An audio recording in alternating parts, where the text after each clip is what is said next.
Bizdan ko'pchilik aynan shaharning markazi, aniqroq qilib aytadigan bo'lsam, vokzal hududidan xonadon ko'p so'rashadi.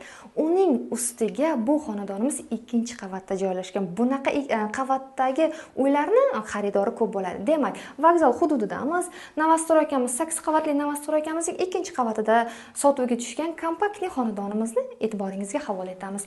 E'tiborliroq bo'ling, aziz kuzatuvchilar. Bunaqa shinamgina kompaktli xonadonimiz, hamyonbop xonadonimizni xaridori ko'p bo'ladi. Shoshilamiz azizlar. Sanuzeldan so'ng oshxonani guvohi bo'lishingiz mumkin.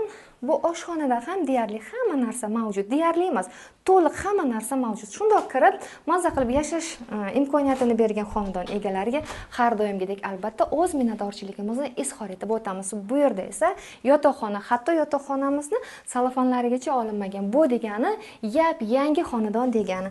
Endi esa marhamat, xonadonimizning albatta mehmonxona qismini ko'rishingiz mumkin. Bu yerda yumshoq mebel, televizor, hamma narsa deyarli mavjud azizlar.